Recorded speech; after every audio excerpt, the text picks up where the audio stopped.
Die Erziehung des Kindes vom Gesichtspunkte der Geisteswissenschaft von Rudolf Steiner.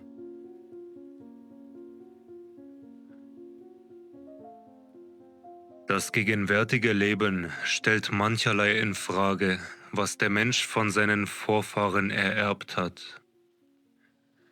Deshalb zeitigt es so viele Zeitfragen und Zeitforderungen. Was für Fragen durchschwirren doch heute die Welt? Die soziale Frage, die Frauenfrage, die Erziehungs- und Schulfragen, die Rechtsfragen, die Gesundheitsfragen und so weiter und so weiter. Mit den mannigfaltigsten Mitteln sucht man diesen Fragen beizukommen. Die Zahl derer, welche mit diesem oder jenem Rezepte auftauchen, um diese oder jene Frage zu lösen oder wenigstens etwas zu ihrer Lösung beizutragen, ist eine unermesslich große. Und alle möglichen Schattierungen in der menschlichen Stimmung machen sich dabei geltend. Der Radikalismus, der sich revolutionär gebärdet, die gemäßigte Stimmung, welche mit Achtung des Bestehenden ein Neues daraus entwickeln möchte, und der Konservatismus, der sogleich in Aufregung gerät, wenn irgendetwas von alten Einrichtungen und Traditionen angetastet wird. Und neben diesen Hauptstimmungen treten alle möglichen Zwischenstufen auf. Wer einen tieferen Blick ins Leben zu werfen vermag, der wird sich allen diesen Erscheinungen gegenüber eines Gefühles nicht erwehren können. Es besteht darin, dass unsere Zeit den Anforderungen, welche an die Menschen gestellt werden, vielfach mit unzulänglichen Mitteln gegenübertritt.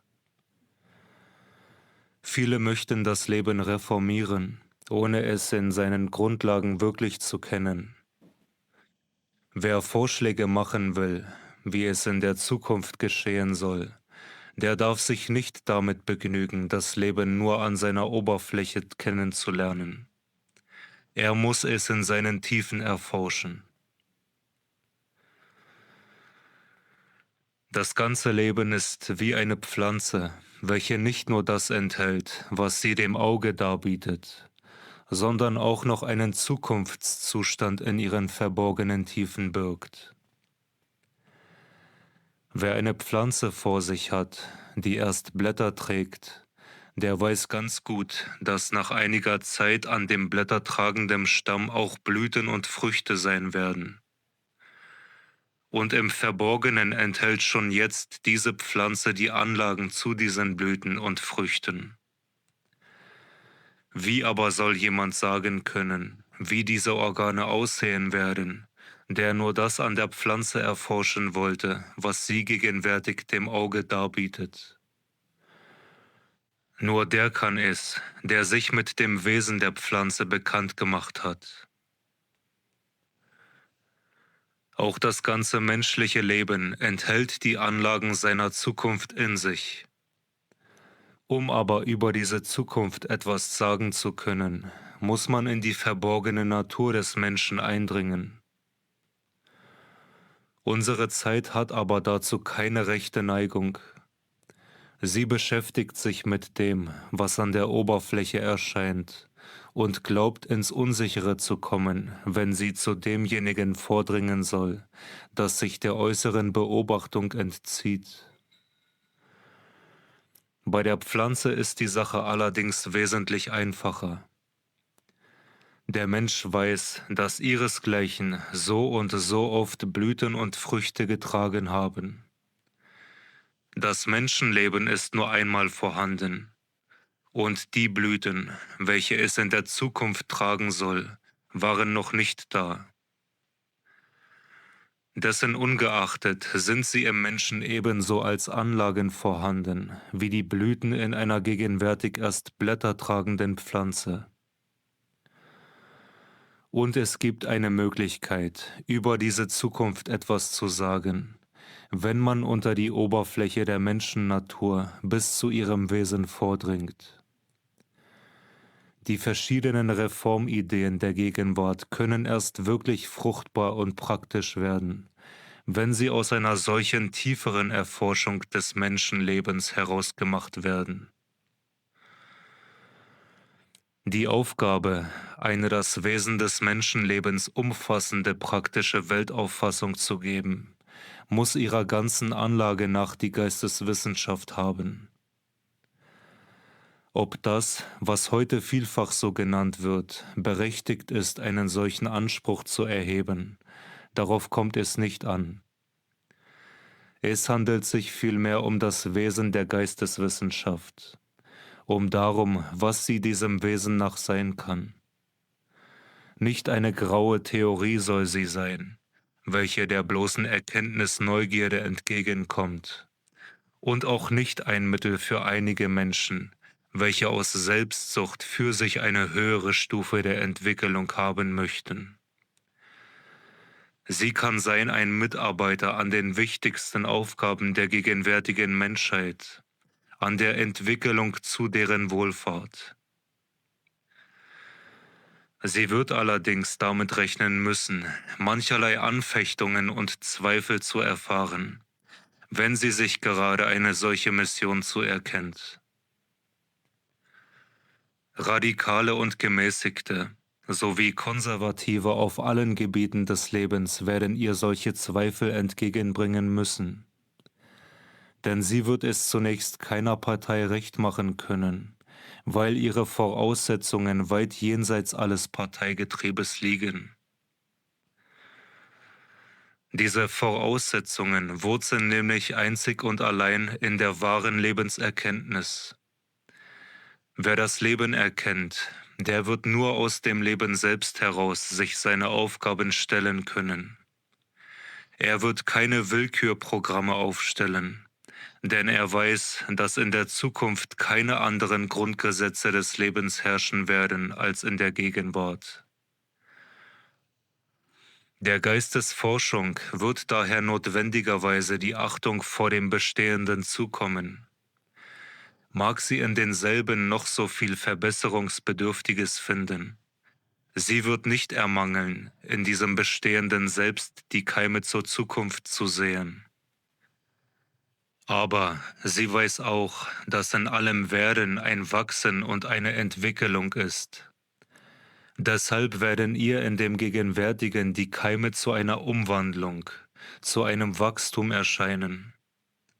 Sie erfindet keine Programme, sie liest sie ab aus dem, was ist. Aber was sie so liest, wird in gewissem Sinne selbst Programm, denn es trägt eben die Natur der Entwicklung in sich. Gerade deshalb muss die geisteswissenschaftliche Vertiefung in das Wesen des Menschen die fruchtbarsten und am meisten praktischen Mittel liefern bei der Lösung der wichtigsten Lebensfragen der Gegenwart. Hier soll dies für eine solche Frage gezeigt werden, für die Erziehungsfrage. Nicht Forderungen und Programme sollen aufgestellt werden, sondern die Kindesnatur soll einfach beschrieben werden. Aus dem Wesen des werdenden Menschen heraus werden sich wie von selbst die Gesichtspunkte für die Erziehung ergeben. Will man dieses Wesen des werdenden Menschen erkennen, so muss man ausgehen von einer Betrachtung der verborgenen Natur des Menschen überhaupt. Das, was die Sinnesbeobachtung am Menschen kennenlernt und was die materialistische Lebensauffassung als das Einzige im Wesen des Menschen gelten lassen will, ist für die geistige Erforschung nur ein Teil, ein Glied der Menschennatur, nämlich sein physischer Leib. Dieser physische Leib unterliegt denselben Gesetzen des physischen Lebens. Er setzt sich aus denselben Stoffen und Kräften zusammen wie die ganze übrige sogenannte leblose Welt. Die Geisteswissenschaft sagt daher, Der Mensch habe diesen physischen Leib mit dem ganzen Mineralreich gemeinsam. Und sie bezeichnet am Menschen nur als physischen Leib, was dieselben Stoffe nach denselben Gesetzen zur Mischung, Verbindung, Gestaltung und Auflösung bringt, die auch in der mineralischen Welt als Stoffe nach eben diesen Gesetzen wirken. Über diesen physischen Leib hinaus erkennt nun die Theosophie noch eine zweite Wesenheit im Menschen an, den Lebensleib oder Ätherleib. Der Physiker möge sich an der Bezeichnung Ätherleib nicht stoßen. Äther bezeichnet hier etwas anderes als den hypothetischen Äther der Physik. Man nehme die Sache einfach als Bezeichnung für das hin, was in dem Folgenden beschrieben wird. Es ist vor einiger Zeit als ein im höchsten Sinne unwissenschaftliches Beginnen aufgefasst worden, von einem solchen Ätherleib zu sprechen. Am Ende des 18. und in der ersten Hälfte des 19. Jahrhunderts war es allerdings nicht unwissenschaftlich. Da sagte man sich, die Stoffe und Kräfte, die in einem Mineral wirken, können aus sich selbst heraus nicht sich zum Lebewesen gestalten. Diesem muss noch eine besondere Kraft innewohnen, die man als Lebenskraft bezeichnete. Man stellte sich etwa vor, dass in einer Pflanze, in einem Tier, im Menschenleibe eine solche Kraft wirke und die Lebenserscheinungen hervorbringe, wie die magnetische Kraft in dem Magneten die Anziehung bewirkt. In der nachfolgenden Zeit des Materialismus ist eine solche Vorstellung beseitigt worden. Man sagte da, ein lebendiges Wesen baue sich in derselben Art auf wie ein sogenanntes Lebloses. Es herrschen im Organismus keine anderen Kräfte als im Mineral. Sie wirken nur komplizierter. Sie bauen ein zusammengesetzteres Gebilde auf. Gegenwärtig halten nur noch die starrsten Materialisten an dieser Ableugnung der Lebenskraft fest. Einer Reihe von Naturdenkern haben die Tatsachen gelehrt, dass man doch so etwas annehmen müsse wie Lebenskraft oder Lebensprinzip.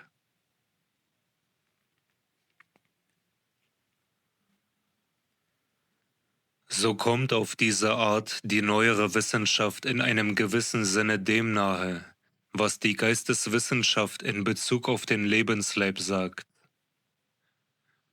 Doch ist ein erheblicher Unterschied zwischen beiden. Die gegenwärtige Wissenschaft kommt aus den Tatsachen der sinnlichen Wahrnehmung durch Verstandeserwägungen zu der Annahme einer Art Lebenskraft. Dies ist aber nicht der Weg einer wirklichen Erforschung, von welcher die Geisteswissenschaft ausgeht und aus deren Ergebnissen die letztere ihre Mitteilungen macht. Es kann nicht oft genug darauf hingewiesen werden, wie sich in diesem Punkte die Geisteswissenschaft unterscheidet von der landläufigen Wissenschaft der Gegenwart. Diese betrachtet die Sinneserfahrung als die Grundlage allen Wissens, und was nicht auf dieser Grundlage aufgebaut werden kann, hält sie nicht für wissbar. Sie zieht aus den Eindrücken der Sinne Schlüsse und Folgerungen. Was aber darüber hinausgeht, das lehnt sie ab und sagt davon, es liege jenseits der Grenzen des menschlichen Erkennens. Für die Geisteswissenschaft gleicht eine solche Ansicht derjenigen eines Blinden, der nur dasjenige gelten lassen will, was man tasten kann und was aus dem Getasteten durch Schlussfolgerung sich ergibt, und der die Aussagen der Sehenden als jenseits des menschlichen Erkenntnisvermögens ablehnt. Denn die Geisteswissenschaft zeigt, dass der Mensch entwicklungsfähig ist, dass er sich neue Welten durch Entfaltung neuer Organe erobern kann.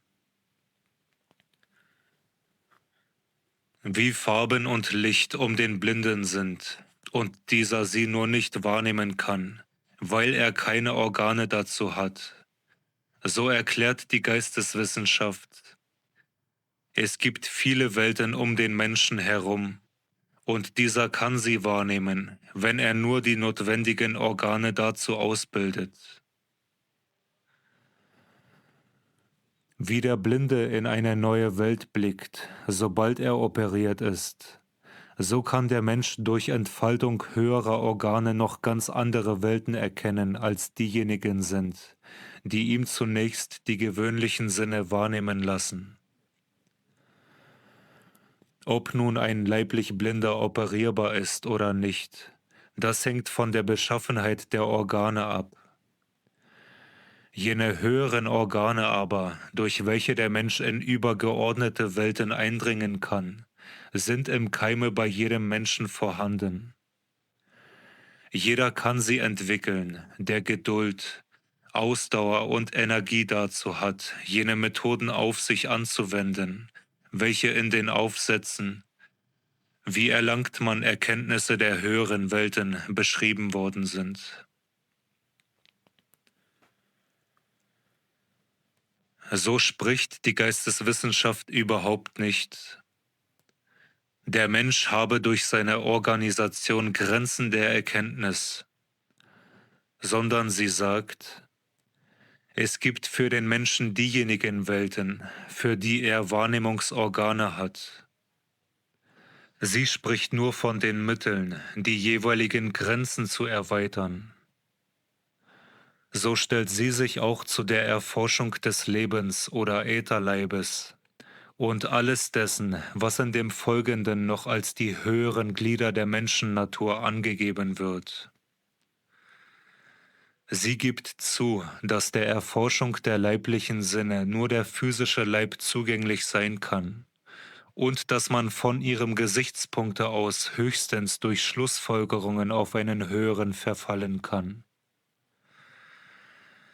Aber sie teilt mit, wie man sich eine Welt erschließen kann, in welcher diese höheren Glieder der menschlichen Natur vor dem Beobachter in ähnlicher Art auftauchen, wie vor dem operierten Blindgeborenen die Farben und das Licht der Gegenstände.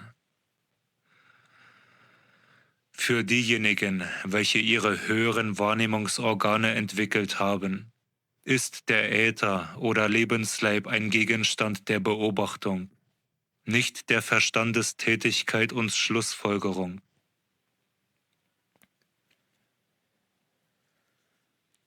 Diesen Äther oder Lebensleib hat der Mensch mit Pflanzen und Tieren gemeinsam.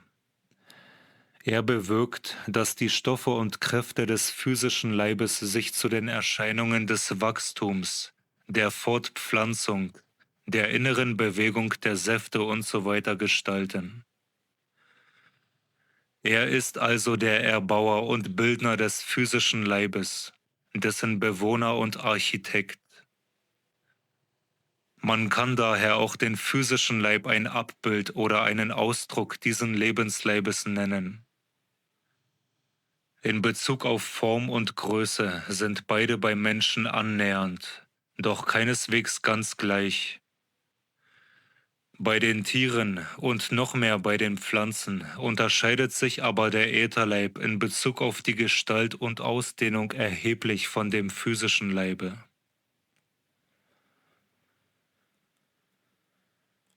Das dritte Glied der menschlichen Wesenheit ist der sogenannte Empfindungs- oder Astralleib. Er ist der Träger von Schmerz und Lust, von Trieb, Begierde und Leidenschaft usw. Alles dies hat ein Wesen nicht, welches bloß aus physischem Leib und Ätherleib besteht.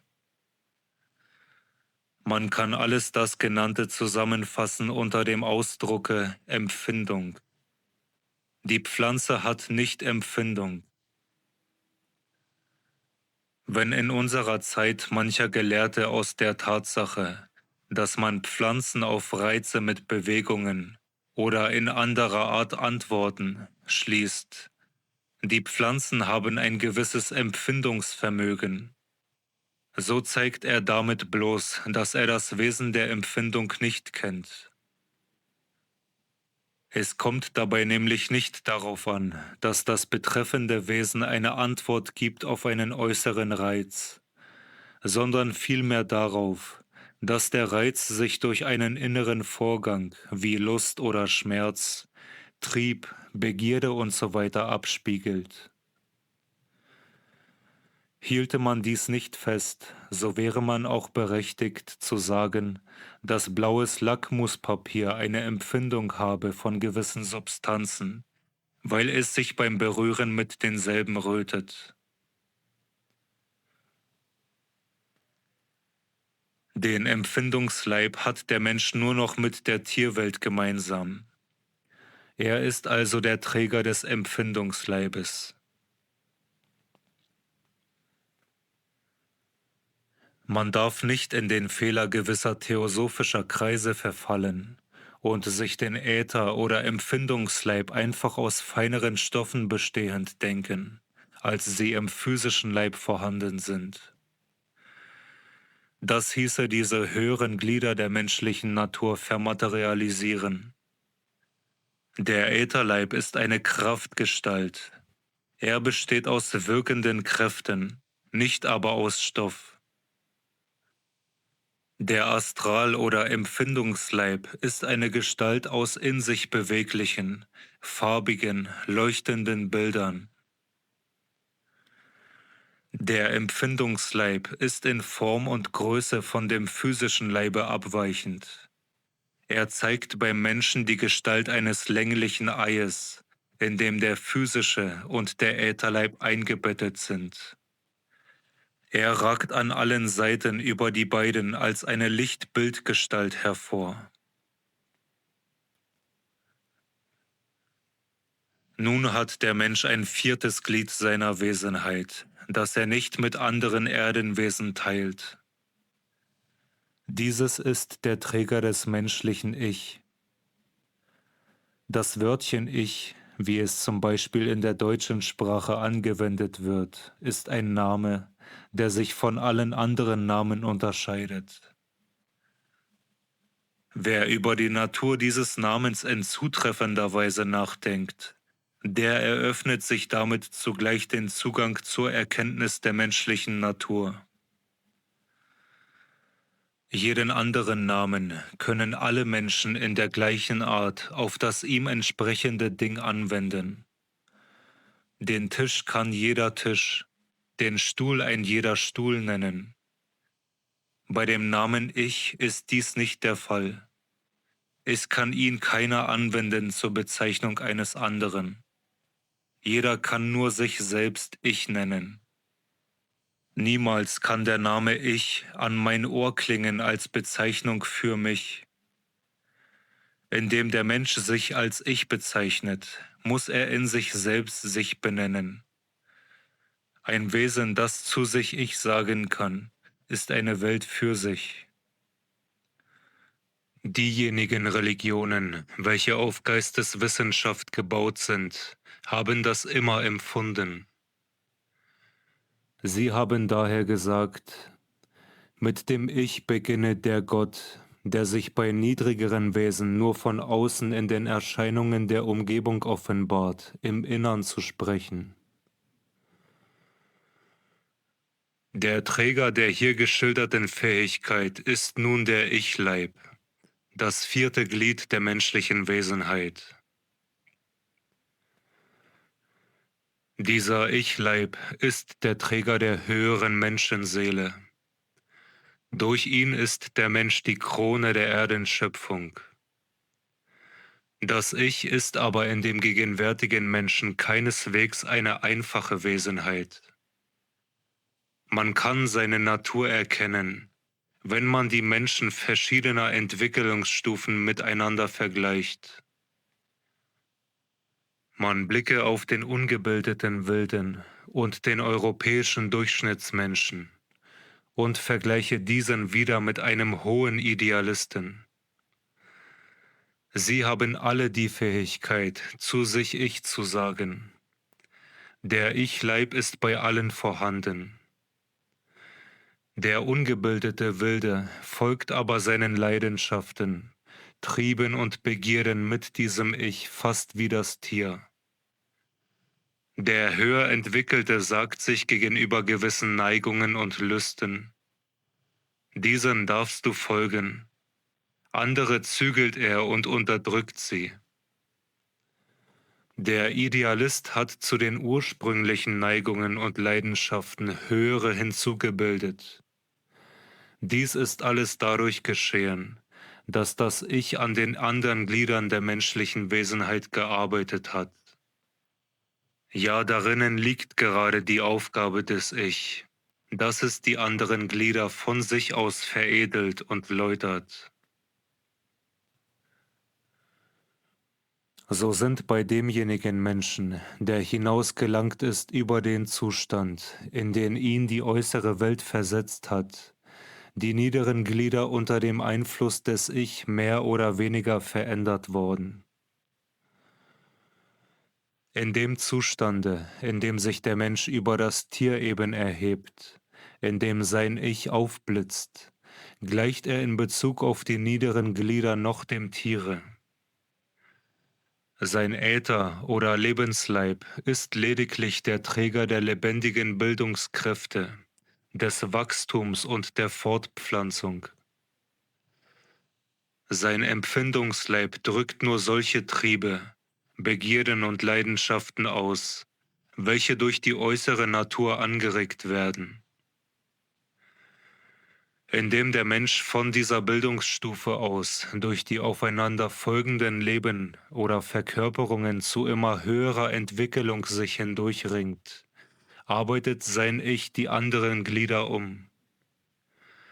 So wird der Empfindungsleib der Träger geläuterter Lust- und Unlustgefühle, verfeinerter Wünsche und Begierden. Und auch der Äther oder Lebensleib gestaltet sich um. Er wird der Träger der Gewohnheiten, der bleibenden Neigungen, des Temperamentes und des Gedächtnisses. Ein Mensch, dessen Ich noch nicht gearbeitet hat an seinem Lebensleib, hat keine Erinnerung an die Erlebnisse, die er macht. Er lebt sich so aus, wie es die Natur ihm eingepflanzt hat. Die ganze Kulturentwicklung drückt sich für den Menschen in solcher Arbeit des Ich an seinen untergeordneten Gliedern aus. Diese Arbeit geht bis in den physischen Leib hinunter. Unter dem Einflusse des Ich ändert sich die Physiognomie, ändern sich die Gesten und Bewegungen, das ganze Aussehen des physischen Leibes. Man kann auch unterscheiden, wie die verschiedenen Kultur- und Bildungsmittel auf die einzelnen Glieder der menschlichen Wesenheit verschieden wirken. Die gewöhnlichen Kulturfaktoren wirken auf den Empfindungsleib.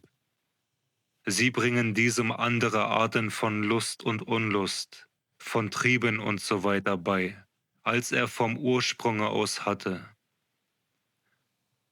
Die Versenkung in die Werke der Kunst wirkt auf den Ätherleib, indem der Mensch durch das Kunstwerk die Ahnung eines Höheren, Edleren erhält als das ist, was die Sinnesumgebung darbietet, gestaltet er seinen Lebensleib um. Ein mächtiges Mittel zur Läuterung und Veredelung des Ätherleibes ist die Religion. Die religiösen Impulse haben dadurch ihre großartige Mission in der Menschheitsentwicklung. Das, was man Gewissen nennt, ist nichts anderes als das Ergebnis der Arbeit des Ich an dem Lebensleib durch eine Reihe von Verkörperungen hindurch. Wenn der Mensch einsieht, dass er dies oder jenes nicht tun soll, und wenn durch diese Einsicht ein so starker Eindruck auf ihn gemacht wird, dass sich dieser bis in seinen Ätherleib fortpflanzt, so entsteht eben das Gewissen.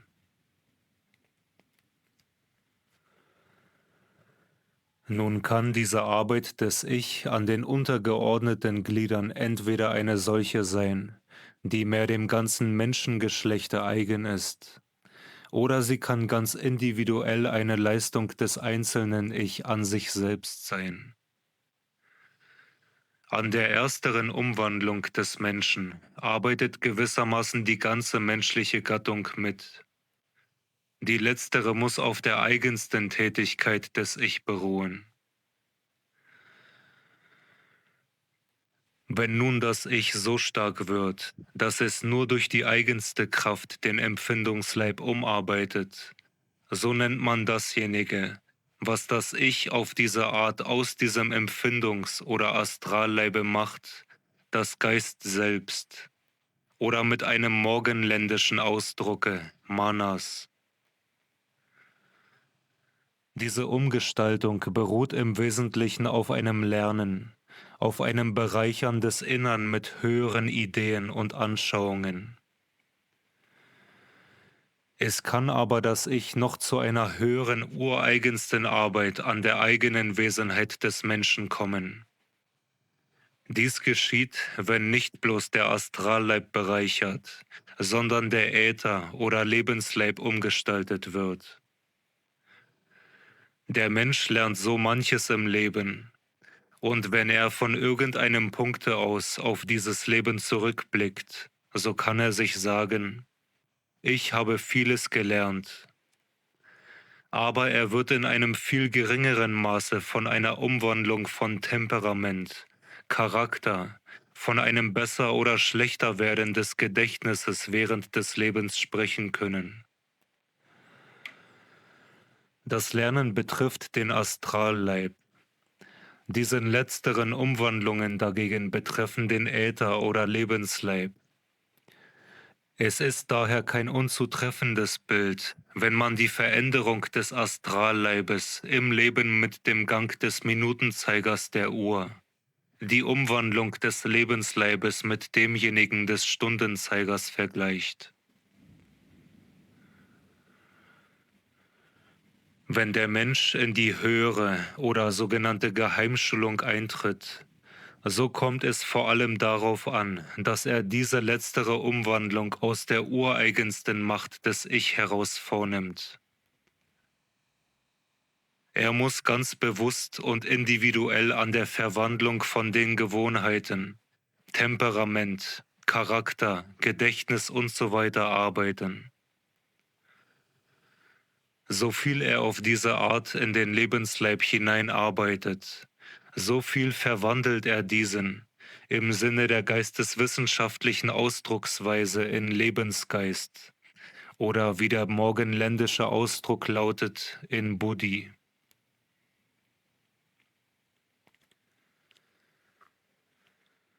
Auf einer noch höheren Stufe gelangt der Mensch dazu, Kräfte zu erlangen, durch die er auf seinen physischen Leib umgestaltend wirken kann. Zum Beispiel Blutkreislauf, Puls verwandeln. So viel auf diese Art vom physischen Leib umgestaltet ist, wird Geist-Mensch, morgenländisch Atma genannt. Die Umwandlungen, welche der Mensch an seinen niederen Gliedern mehr im Sinne der ganzen menschlichen Gattung oder eines Teiles derselben, zum Beispiel eines Volkes, Stammes, einer Familie vollführt, führen folgende Namen in der Geisteswissenschaft. Es heißt, der vom Ich aus umgewandelte Astral- oder Empfindungsleib, die Empfindungsseele. Der umgewandelte Ätherleib wird Verstandesseele und der umgewandelte physische Leib Bewusstseinsseele genannt. Man darf sich aber nicht etwa vorstellen, dass die Umwandlung dieser drei Glieder nacheinander erfolge. Sie geschieht an allen drei Leibern vom Aufblitzen des Ich an gleichzeitig. Ja, die Arbeit des Ich wird dem Menschen überhaupt nicht früher deutlich wahrnehmbar, bis ein Teil der Bewusstseinsseele ausgestaltet ist.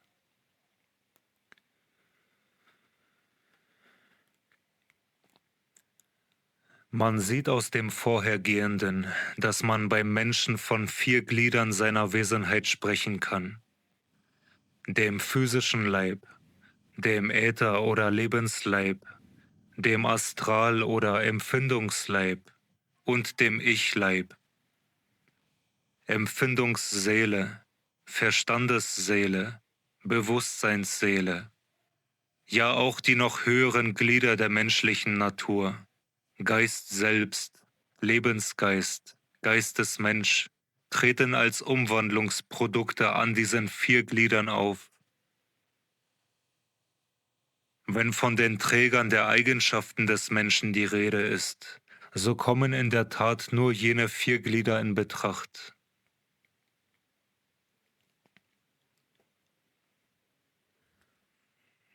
Als Erzieher arbeitet man an diesen 4 Gliedern der menschlichen Wesenheit. Will man in der rechten Art arbeiten, so muss man die Natur dieser Teile des Menschen erforschen. Nun darf man sich keineswegs vorstellen, dass diese Teile sich so am Menschen entwickeln, dass sie in irgendeinem Zeitpunkte seines Lebens, etwa bei seiner Geburt, alle gleichmäßig weit wären. Ihre Entwicklung geschieht vielmehr in den verschiedenen Lebensaltern in einer verschiedenen Art. Und auf der Kenntnis dieser Entwicklungsgesetze der menschlichen Natur beruht die rechte Grundlage der Erziehung und auch des Unterrichtes. Vor der physischen Geburt ist der werdende Mensch allseitig von einem fremden physischen Leib umschlossen. Er tritt nicht selbstständig mit der physischen Außenwelt in Berührung. Der physische Leib der Mutter ist seine Umgebung. Nur dieser Leib kann auf den reifenden Menschen wirken. Die physische Geburt besteht eben darin, dass die physische Mutterhülle den Menschen entlässt und dass dadurch die Umgebung der physischen Welt unmittelbar auf ihn wirken kann. Die Sinne öffnen sich der Außenwelt. Diese erhält damit den Einfluss auf den Menschen, den vorher die physische Mutterhülle gehabt hat.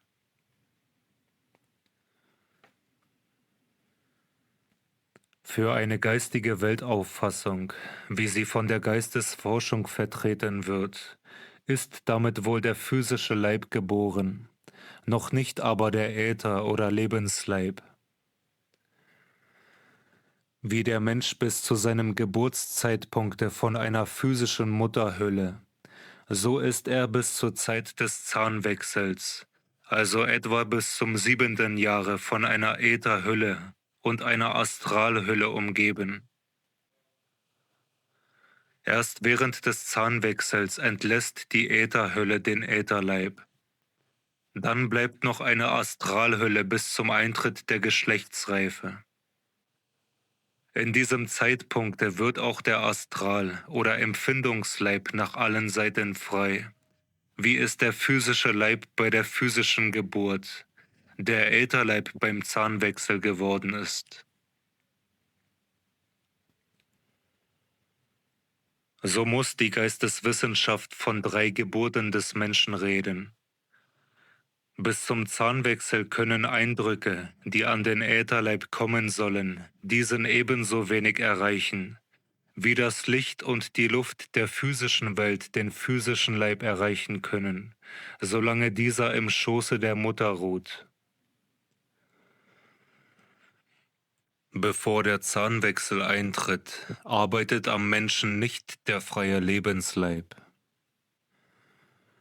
Wie im Leibe der Mutter der physische Leib die Kräfte empfängt, die nicht seine eigenen sind, und innerhalb der schützenden Hülle allmählich die eigenen entwickelt, so ist es mit den Kräften des Wachstums der Fall bis zum Zahnwechsel.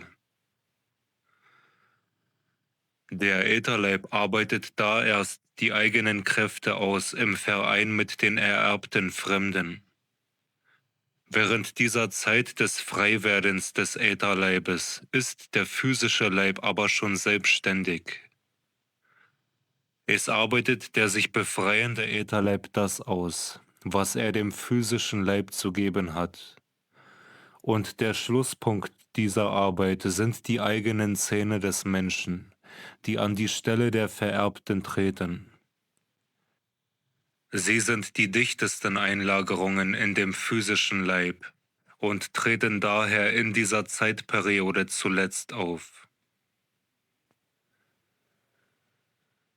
Nach diesem Zeitpunkt besorgt das Wachstum der eigene Lebensleib allein. Allein dieser steht jetzt noch unter dem Einflusse eines umhüllten Astralleibes. In dem Augenblicke, wo auch der Astralleib frei wird, schließt der Ätherleib eine Periode ab. Dieser Abschluss drückt sich in der Geschlechtsreife aus. Die Fortpflanzungsorgane werden selbstständig, weil nunmehr der freie Astralleib nicht mehr nach innen wirkt, sondern hüllenlos der Außenwelt unmittelbar entgegentritt. Wie man nun auf das noch ungeborene Kind nicht die Einflüsse der Außenwelt als physische wirken lassen kann, so sollte man auch auf den Ätherleib vor dem Zahnwechsel nicht diejenigen Kräfte wirken lassen, welche ihm dasselbe sind wie dem physischen Leibe die Eindrücke der physischen Umgebung. Und auf den Astralleib sollte man die entsprechenden Einflüsse erst vom Augenblicke der Geschlechtsreife an spielen lassen.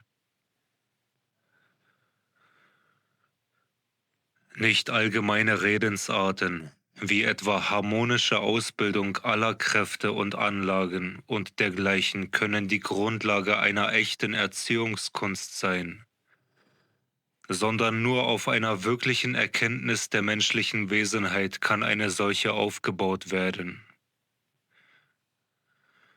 Es soll nicht etwa behauptet werden, dass die angedeuteten Redensarten unrichtig wären, sondern nur, dass sich mit ihnen ebenso wenig anfangen lässt, wie wenn man etwa einer Maschine gegenüber behaupten wollte, man müsse alle ihre Teile harmonisch in Wirksamkeit bringen.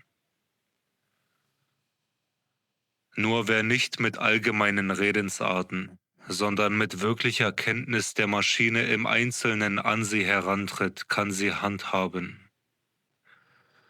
So handelt es sich auch für die Erziehungskunst um eine Kenntnis der Glieder der menschlichen Wesenheit und deren Entwicklung im Einzelnen.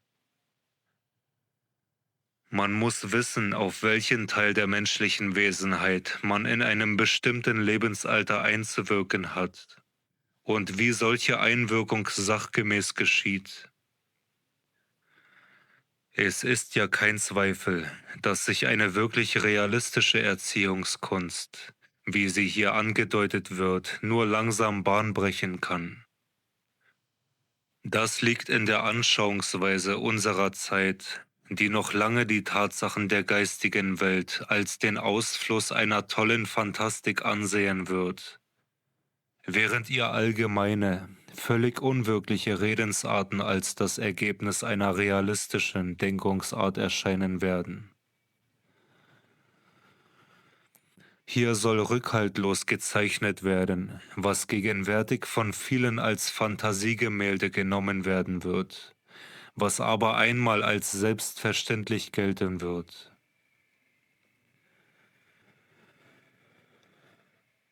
Mit der physischen Geburt wird der physische Menschenleib der physischen Umgebung der äußeren Welt ausgesetzt, während er vorher von der schützenden Mutterhülle umgeben war. Was vorher die Kräfte und Säfte der Mutterhülle an ihm getan haben, das müssen jetzt die Kräfte und Elemente der äußeren physischen Welt an ihm tun. Bis zum Zahnwechsel im 7. Jahre hat der Menschenleib eine Aufgabe an sich zu verrichten, die wesentlich verschieden von den Aufgaben aller anderen Lebensepochen ist. Die physischen Organe müssen in dieser Zeit sich in gewisse Formen bringen. Ihre Strukturverhältnisse müssen bestimmte Richtungen und Tendenzen erhalten. Später findet Wachstum statt, aber dieses Wachstum geschieht in aller Folgezeit aufgrund der Formen, die sich bis zu der angegebenen Zeit herausgebildet haben. Haben sich richtige Formen herausgebildet, so wachsen richtige Formen. Haben sich Missformen herausgebildet, so wachsen Missformen. Man kann in aller Folgezeit nicht wiedergutmachen, was man in der Zeit bis zum 7. Jahre als Erzieher versäumt hat. Wie die Natur vor der Geburt die richtige Umgebung für den physischen Menschenleib herstellt, so hat der Erzieher nach der Geburt für die richtige physische Umgebung zu sorgen. Nur diese richtige physische Umgebung wirkt auf das Kind so, dass seine physischen Organe sich in die richtigen Formen prägen. Es gibt 2 Zauberworte, welche angeben, wie das Kind in ein Verhältnis zu seiner Umgebung tritt. Diese sind Nachahmung und Vorbild. Der griechische Philosoph Aristoteles hat dem Menschen das Nachahmendste der Tiere genannt. Für kein Lebensalter gilt dieser Ausspruch mehr als für das Kindliche bis zum Zahnwechsel. Was in der physischen Umgebung vorgeht, das ahmt das Kind nach, und im Nachahmen gießen sich seine physischen Organe in die Formen, die ihnen dann bleiben. Man muss die physische Umgebung nur in dem denkbar weitesten Sinne nehmen. Zu ihr gehört nicht etwa nur, was materiell um das Kind herum vorgeht, sondern alles, was sich in des Kindes Umgebung abspielt, was von seinen Sinnen wahrgenommen werden kann, was vom physischen Raum aus auf seine Geisteskräfte wirken kann. Dazu gehören auch alle moralischen oder unmoralischen, alle gescheiten und törichten Handlungen, die es sehen kann.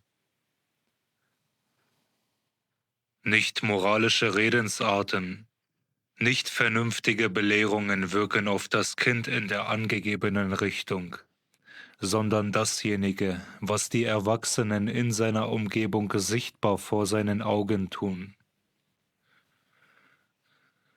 Belehrungen wirken nicht formenbildend auf den physischen Leib, sondern auf den Ätherleib. Und der ist ja bis zum 7. Jahre ebenso von einer schützenden Äthermutterhülle umgeben, wie der physische Leib bis zur physischen Geburt von der physischen Mutterhülle umgeben ist. Was sich in diesem Ätherleibe vor dem 7. Jahre an Vorstellungen, Gewohnheiten, an Gedächtnis usw. entwickeln soll, das muss sich in ähnlicher Art von selbst entwickeln, wie sich die Augen und die Ohren im Mutterleibe ohne die Einwirkung des äußeren Lichtes entwickeln. Es ist ohne Zweifel richtig, was man in einem ausgezeichneten pädagogischen Buche lesen kann, in John Pauls Levana oder Erziehlehre, dass ein Weltreisender mehr von seiner Amme in den ersten Jahren lernt, als auf allen seinen Weltreisen zusammen. Aber das Kind lernt eben nicht durch Belehrung, sondern durch Nachahmung. Und seine physischen Organe bilden sich in ihre Formen durch die Einwirkung der physischen Umgebung. Es bildet sich ein gesundes Sehen aus, wenn man die richtigen Farben und Lichtverhältnisse in des Kindes Umgebung bringt. Und es bilden sich in Gehirn und Blutumlauf die physischen Anlagen für einen gesunden moralischen Sinn, wenn das Kind Moralisches in seiner Umgebung sieht. Wenn vor dem 7. Jahre das Kind nur törichte Handlungen in seiner Umgebung sieht, so nimmt das Gehirn solche Formen an, die es im späteren Leben auch nur zu Torheiten geeignet machen.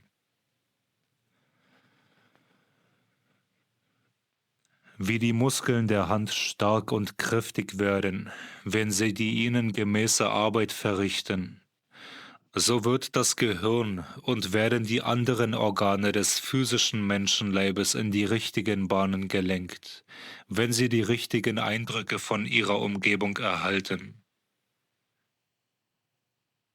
Ein Beispiel wird am besten anschaulich machen, um was es sich handelt. Man kann einem Kinde eine Puppe machen, indem man eine alte Serviette zusammenwindet, aus 2 Zipfeln Beine, aus 2 anderen Zipfeln Arme fabriziert, aus einem Knoten den Kopf und dann mit Tintenklecksen Augen und Nase und Mund malt. Oder man kann eine sogenannte schöne Puppe mit echten Haaren und bemalten Wangen kaufen und sie dem Kinde geben. Es braucht hier gar nicht einmal davon gesprochen zu werden, dass diese Puppe natürlich doch scheußlich ist und den gesunden ästhetischen Sinn für Lebenszeit zu verderben geeignet ist. Die Haupterziehungsfrage dabei ist eine andere.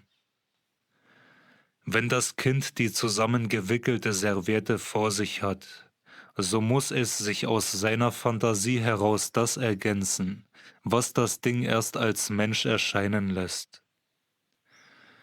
Diese Arbeit der Fantasie wirkt bildend auf die Formen des Gehirns.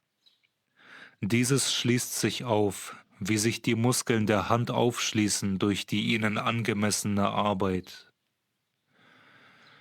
Erhält das Kind die sogenannte schöne Puppe, so hat das Gehirn nichts mehr zu tun. Es verkümmert und verdorrt, statt sich aufzuschließen. Könnten die Menschen wie der Geisteswissenschaftler hineinschauen in das sich in seine Formen aufbauende Gehirn, sie würden sicher ihren Kindern nur solche Spielzeuge geben, welche geeignet sind, die Bildungstätigkeit des Gehirns lebendig anzuregen. Alle Spielzeuge, welche nur aus toten mathematischen Formen bestehen, wirken verödend und ertötend auf die Bildungskräfte des Kindes. Dagegen wirkt in der richtigen Art alles, was die Vorstellung des Lebendigen erregt. Unsere materialistische Zeit bringt nur wenig gute Spielzeuge hervor. Was für ein gesundes Spielzeug ist zum Beispiel das, welches durch 2 verschiebbare Hölzer 2 Schmiede zeigt, die einander zugekehrt einen Gegenstand behämmern. Man kann dergleichen noch auf dem Lande einkaufen.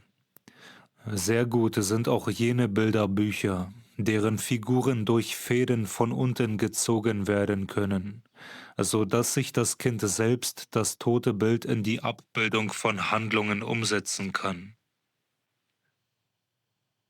Das alles schafft innere Regsamkeit der Organe, und aus dieser Regsamkeit baut sich die richtige Form der Organe auf.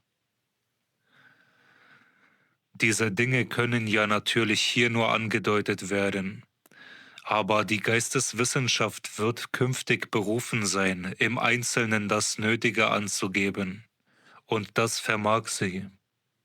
Denn sie ist nicht eine leere Abstraktion, sondern eine Summe lebensvoller Tatsachen, welche Leitlinien für die Wirklichkeit abzugeben vermögen.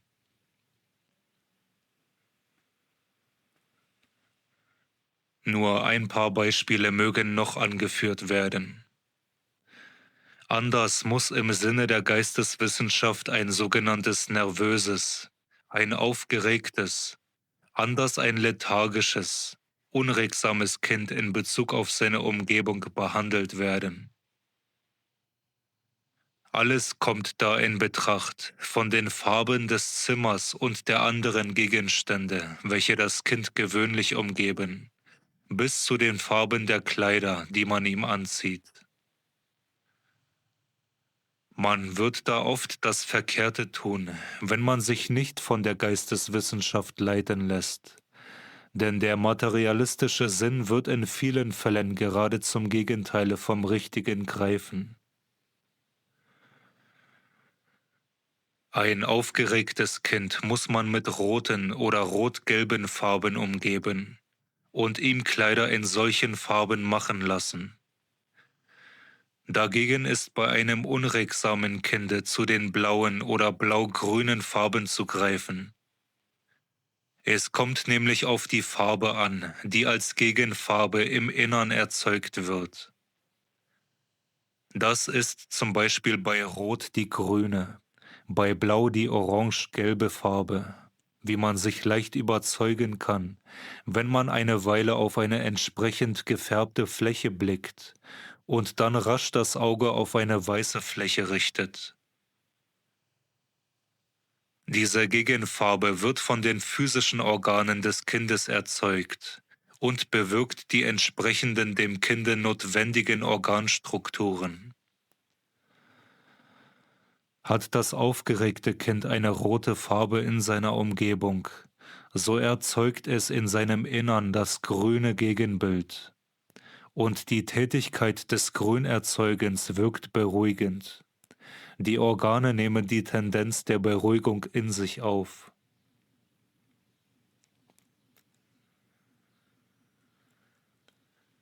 Durchgreifend ist für dieses Lebensalter eines zu berücksichtigen, nämlich, dass der physische Leib sich den Gradmesser schafft für das, was ihm zuträglich ist. Er tut das durch die entsprechende Ausgestaltung der Begierde. Man kann im Allgemeinen sagen, dass der gesunde physische Leib nach dem Verlangen trägt, was ihm frommt.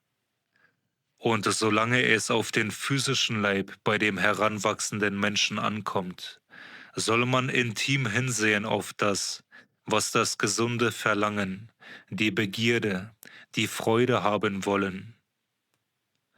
Freude und Lust sind die Kräfte, welche die physischen Formen der Organe in der richtigsten Art herauslocken.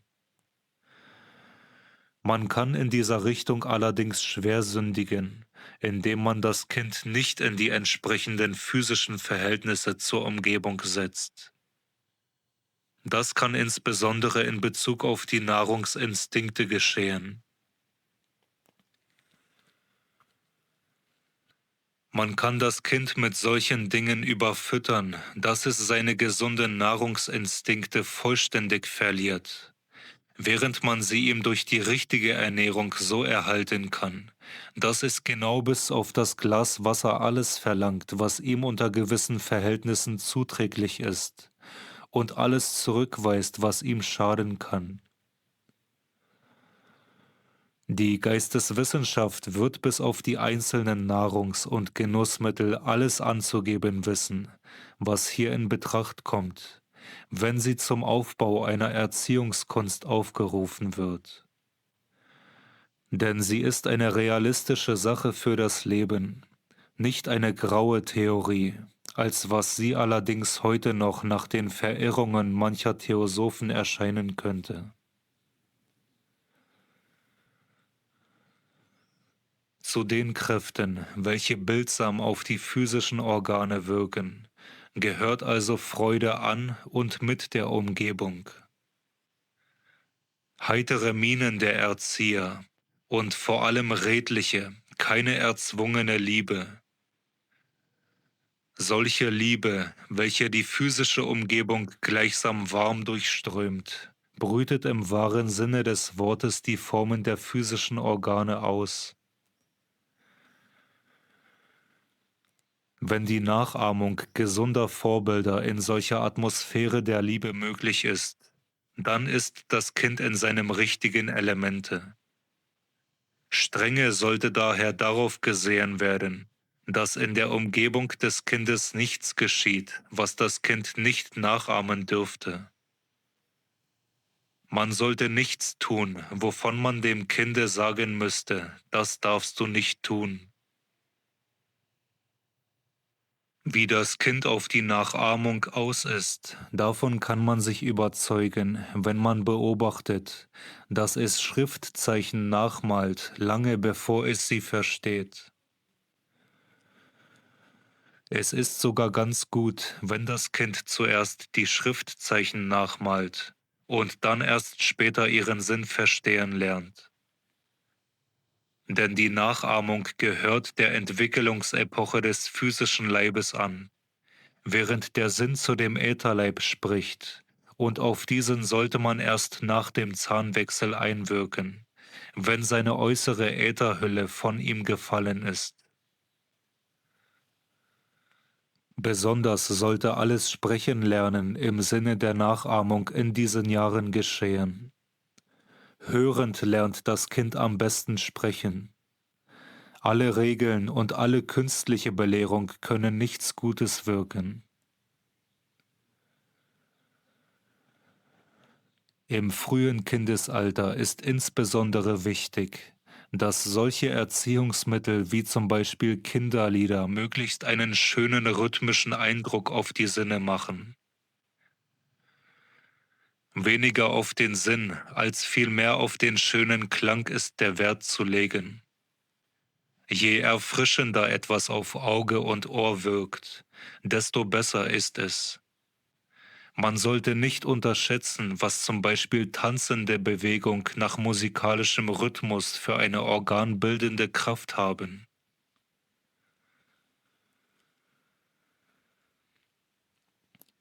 Mit dem Zahnwechsel streift der Ätherleib die äußere Ätherhülle ab, und damit beginnt die Zeit, in der von außen erziehend auf den Ätherleib eingewirkt werden kann.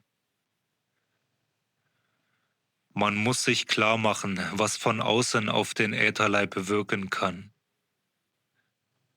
Die Umbildung und das Wachstum des Ätherleibes bedeutet Umbildung bzw. Entwicklung der Neigungen, Gewohnheiten, des Gewissens, des Charakters, des Gedächtnisses, der Temperamente. Auf den Ätherleib wirkt man durch Bilder, durch Beispiele, durch geregeltes Lenken der Fantasie. Wie man dem Kinde bis zum 7. Jahre das physische Vorbild geben muss, das es nachahmen kann, so muss in die Umgebung des werdenden Menschen zwischen dem Zahnwechsel und der Geschlechtsreife alles das gebracht werden, nach dessen innerem Sinn und Wert es sich richten kann. Das Sinnvolle, das durch das Bild und Gleichnis wirkt, ist jetzt am Platze. Der Ätherleib entwickelt seine Kraft, wenn eine geregelte Fantasie sich richten kann nach dem, was sie sich an den lebenden oder dem Geiste vermittelnden Bildern und Gleichnissen enträtseln und zu seiner Richtschnur nehmen kann.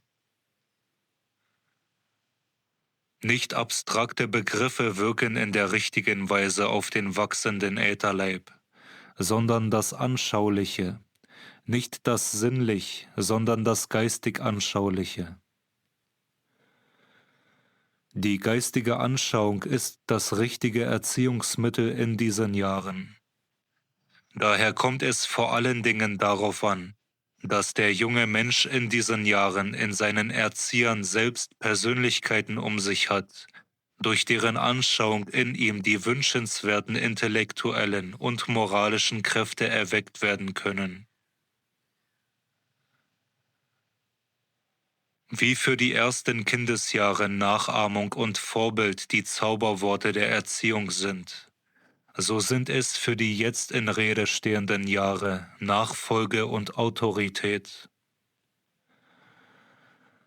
Die selbstverständliche, nicht erzwungene Autorität muss die unmittelbare geistige Anschauung darstellen, an der sich der junge Mensch Gewissen, Gewohnheiten, Neigungen herausbildet, an der sich sein Temperament in geregelte Bahnen bringt, mit deren Augen er die Dinge der Welt betrachtet. Das schöne Dichterwort: Ein jeglicher muss seinen Helden wählen, dem er die Wege zum Olymp hinauf sich nacharbeitet. Es gilt insbesondere von diesem Lebensalter. Verehrung und Ehrfurcht sind Kräfte, durch welche der Ätherleib in der richtigen Weise wächst. Und wem es unmöglich war, in der in Rede stehenden Zeit zu jemandem in unbegrenzter Verehrung hinaufzuschauen, der wird dieses in seinem ganzen späteren Leben zu büßen haben. Wo diese Verehrung fehlt, da verkümmern die lebendigen Kräfte des Ätherleibes. Man male sich das Folgende in seiner Wirkung auf das jugendliche Gemüt aus. Einem 8-jährigen Knaben wird von einer ganz besonders ehrenwerten Persönlichkeit gesprochen. Alles, was er von ihr hört, flößt ihm eine heilige Scheu ein. Es naht der Tag, wo er zum ersten Male die verehrte Persönlichkeit sehen kann. Ein Zittern der Ehrfurcht befällt ihn, da er die Klinke der Türe drückt, hinter welcher der Verehrte sichtbar werden wird. Die schönen Gefühle, die ein solches Erlebnis hervorbringt, gehören zu bleibenden Errungenschaften des Lebens. Und glücklich ist derjenige Mensch zu preisen, der nicht nur in Feieraugenblicken des Lebens, sondern fortwährend zu seinen Lehrern und Erziehern als zu seinen selbstverständlichen Autoritäten aufzuschauen vermag. Zu diesen lebendigen Autoritäten, zu diesen Verkörperungen der sittlichen und intellektuellen Kraft müssen die geistig aufzunehmenden Autoritäten treten. Die großen Vorbilder der Geschichte, die Erzählung von vorbildlichen Männern und Frauen müssen das Gewissen, müssen die Geistesrichtung bestimmen, nicht so sehr abstrakte sittliche Grundsätze, die erst dann ihre richtige Wirkung tun können, wenn sich mit der Geschlechtsreife der astrale Leib seiner astralen Mutterhülle entledigt. Man muss insbesondere den Geschichtsunterricht in eine Richtung lenken, welche durch solche Gesichtspunkte bestimmt ist. Vor dem Zahnwechsel werden die Erzählungen, Märchen und so weiter, die man an das Kind heranbringt, Freude, Erfrischung, Heiterkeit allein zum Ziele haben können.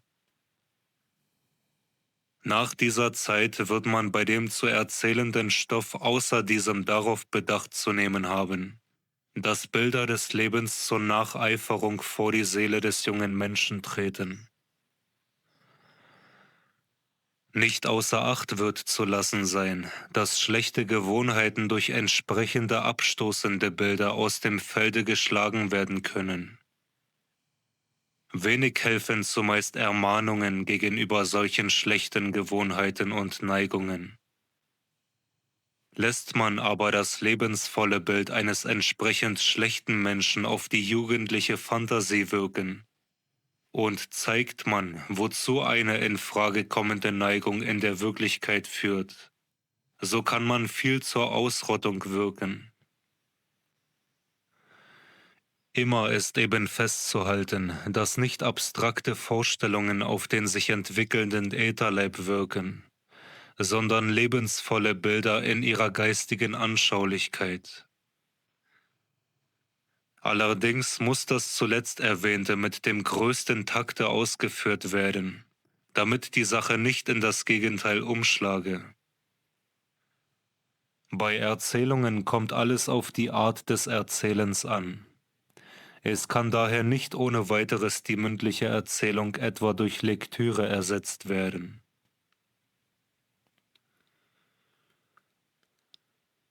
Das geistig Bildhafte, oder wie man auch sagen könnte, das sinnbildliche Vorstellen kommt auch noch in einer anderen Weise für die Zeit zwischen dem Zahnwechsel und der Geschlechtsreife in Betracht. Es ist notwendig, dass der junge Mensch die Geheimnisse der Natur, die Gesetze des Lebens möglichst nicht in verstandesmäßig nüchternen Begriffen, sondern in Symbolen in sich aufnehme. Gleichnisse für geistige Zusammenhänge müssen so an die Seele herantreten, dass die Gesetzmäßigkeit des Daseins hinter den Gleichnissen mehr geahnt und empfunden wird, als in verstandesmäßigen Begriffen erfasst wird. Alles Vergängliche ist nur ein Gleichnis. Das muss geradezu ein durchgreifender Leitspruch für die Erziehung in dieser Zeit sein. Es ist unendlich wichtig für den Menschen, dass er die Geheimnisse des Daseins in Gleichnissen empfängt, bevor sie in Form von Naturgesetzen usw. ihm vor die Seele treten. Ein Beispiel möge dies veranschaulichen. Man nehme an, man wolle einem jungen Menschen von der Unsterblichkeit der Seele, von ihrem Hervorgehen aus dem Leibe sprechen. Man soll es so tun, dass man zum Beispiel den Vergleich heranzieht von dem Hervorgehen des Schmetterlings aus der Puppe. Wie sich der Falter aus der Puppe erhebt, so nach dem Tode die Seele aus dem Gehäuse des Leibes. Kein Mensch wird den richtigen Tatbestand in Verstandesbegriffen entsprechend erfassen, der nicht vorher ihn in einem solchen Bilde empfangen hat. Durch ein solches Gleichnis spricht man nämlich nicht bloß zum Verstande, sondern zu Gefühl, Empfindung, zur ganzen Seele. Ein junger Mensch, der durch alles das hindurchgegangen ist, tritt dann in ganz anderer Stimmung an die Sache heran, wenn sie ihm in Verstandesbegriffen später vermittelt wird. Es ist sogar recht schlimm für den Menschen, wenn er nicht zuerst mit dem Gefühle an die Rätsel des Daseins herantreten kann. Es ist eben notwendig, dass für alle Naturgesetze und Weltgeheimnisse dem Erzieher Gleichnisse zur Verfügung stehen.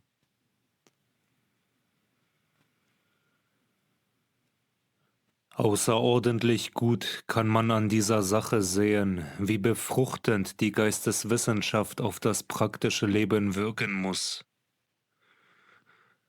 Wenn jemand, der aus seiner materialistisch-verstandesmäßigen Vorstellungsart heraus sich Gleichnisse bildet, mit diesen Gleichnissen an junge Leute herantritt, so wird er in der Regel recht wenig Eindruck auf sie machen. Ein solcher muss sich nämlich die Gleichnisse selbst erst mit aller Verstandesmäßigkeit ausklügeln.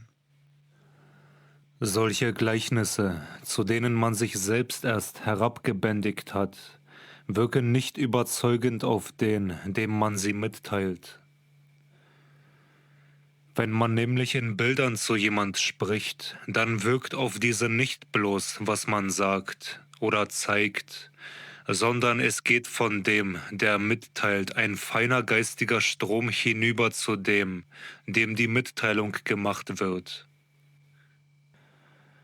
Wenn der Mitteilende selbst nicht das warme gläubige Gefühl zu seinem Gleichnisse hat, so wird er keinen Eindruck auf den machen, an den er sich richtet.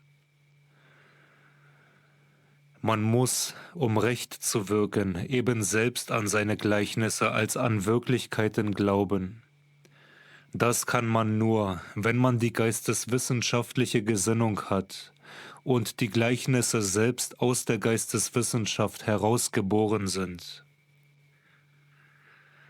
Der echte Geisteswissenschaftler braucht sich das obige Gleichnis der aus dem Leibe hervorgehenden Seele nicht abzuquälen, denn für ihn ist es Wahrheit.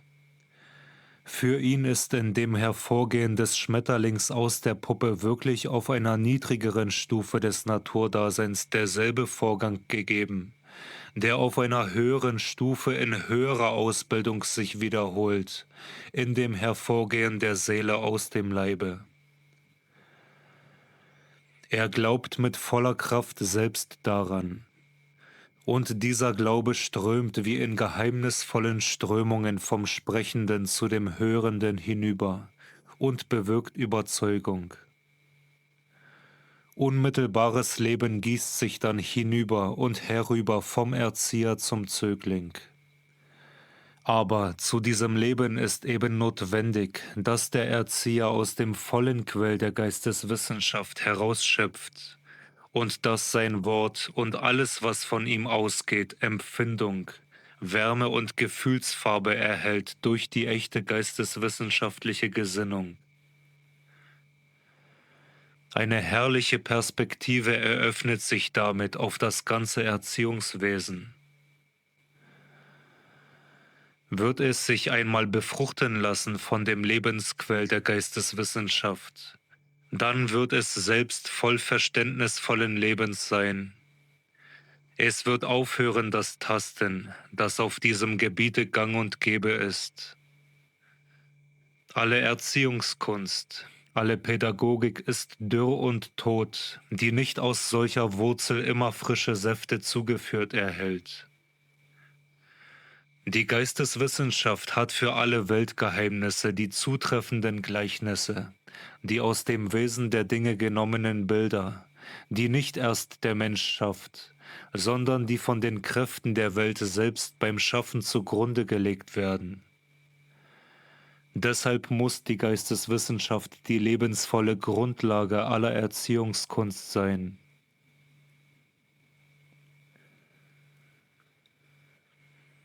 Eine Seelenkraft, auf welche in dieser Zeit der menschlichen Entwicklung besonderer Wert gelegt werden muss, ist das Gedächtnis. Die Entwicklung des Gedächtnisses ist eben an die Umbildung des Ätherleibes gebunden. Da dessen Ausbildung so erfolgt, dass er gerade zwischen dem Zahnwechsel und Geschlechtsreife frei wird, so ist diese Zeit auch diejenige, in der von außen bewusst auf die Fortentwicklung des Gedächtnisses gesehen werden muss. Das Gedächtnis wird bleibend einen geringeren Wert haben, als es hätte für den betreffenden Menschen haben können, wenn in dieser Zeit das Entsprechende versäumt wird. Das Vernachlässigte kann später nicht mehr nachgeholt werden. Eine verstandesmäßig materialistische Denkweise kann in dieser Richtung viele Fehler machen. Eine aus ihr entsprungene Erziehungskunst kommt leicht zu Vorurteilen gegen das bloß gedächtnismäßig Angeeignete. Sie wird zuweilen nicht müde, sich mit aller Schärfe gegen das bloße Trainieren des Gedächtnisses zu wenden und wendet die spitzfindigsten Methoden an, damit der junge Mensch nur ja nichts gedächtnismäßig aufnehme, was er nicht begreift. Ja, was es überhaupt mit diesem Begreifen auf sich hat. Ein materialistisch verstandesmäßiges Denken gibt sich so leicht dem Glauben hin, dass es kein Eindringen in die Dinge gibt, außerdem in abgezogenen Begriffen. Es wird sich nur schwer zu der Erkenntnis durchdringen, dass die anderen Seelenkräfte zum Erfassen der Dinge zum Mindesten ebenso notwendig sind wie der Verstand. Nicht etwa nur bildlich ist es gesprochen, wenn man sagt, man kann ebenso mit dem Gefühle, mit der Empfindung, mit dem Gemüte verstehen wie mit dem Verstande. Begriffe sind nur eines der Mittel, um die Dinge dieser Welt zu verstehen. Und nur der materialistischen Gesinnung erscheinen sie als das Einzige.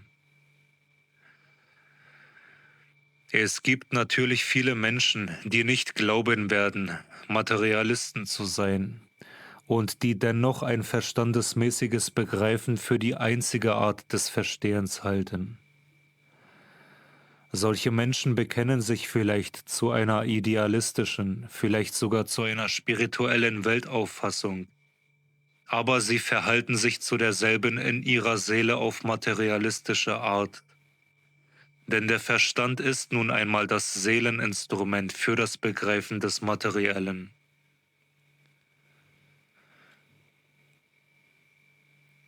Bezüglich der tieferen Grundlagen des Verstehens soll hier eine Stelle aus dem schon erwähnten ausgezeichneten Erziehungsbuche von Jean Paul angeführt werden. Überhaupt birgt dieses Werk goldene Anschauungen über die Erziehung und verdiente viel mehr berücksichtigt zu werden, als es geschieht. Es ist für den Erzieher viel wichtiger als manche der angesehensten Schriften auf diesem Gebiete.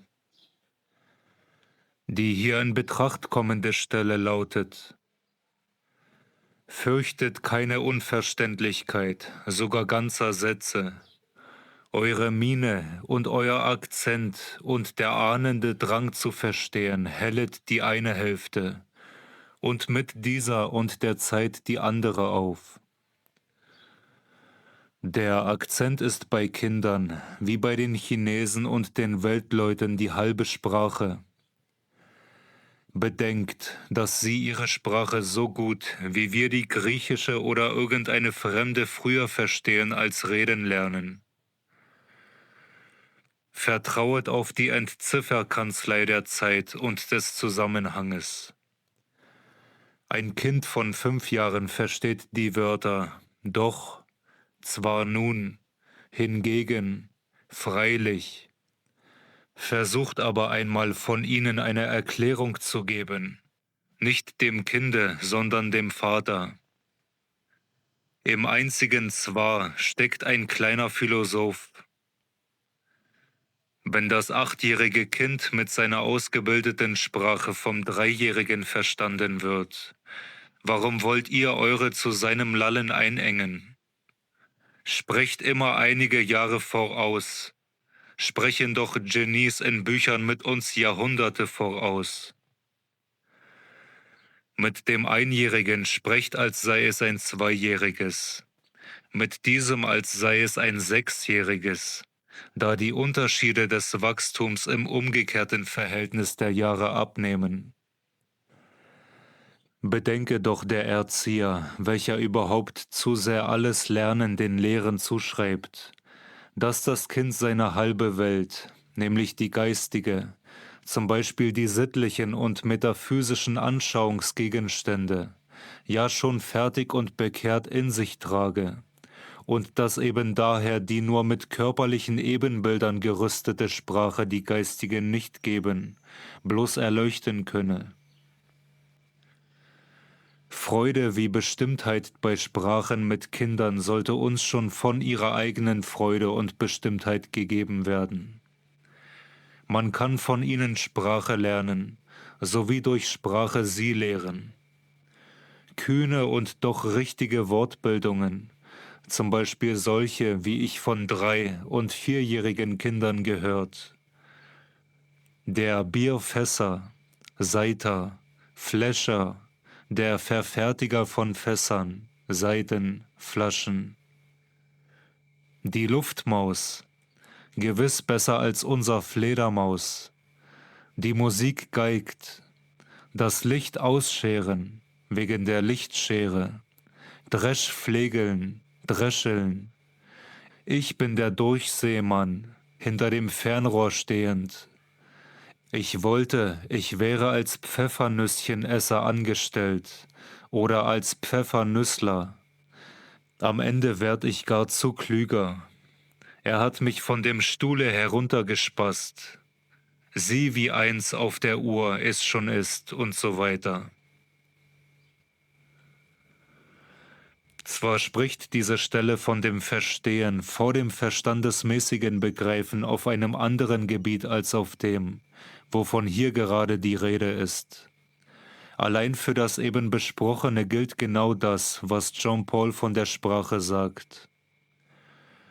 Wie das Kind das Gefüge der Sprache in seinen Seelenorganismus aufnimmt, ohne die Gesetze des Sprachbaues dazu in verstandesmäßigen Begriffen zu brauchen, so muss der junge Mensch zur Pflege des Gedächtnisses Dinge lernen, von denen er sich erst später das begriffliche Verstehen aneignen soll. Man lernt sogar das am besten hinterher in Begriffen fassen, was man in diesem Lebensalter erst rein gedächtnismäßig sich angeeignet hat. Wie man die Regeln der Sprache am besten an der Sprache lernt, die man bereits spricht. Die Rede vom unverstandenen Gedächtnisstoff ist weiter nichts als ein materialistisches Vorurteil. Der junge Mensch braucht zum Beispiel nur die notwendigsten Gesetze des Multiplizierens an einigen Beispielen zu lernen, zu denen man keine Rechenmaschine braucht, sondern wozu die Finger viel besser sind.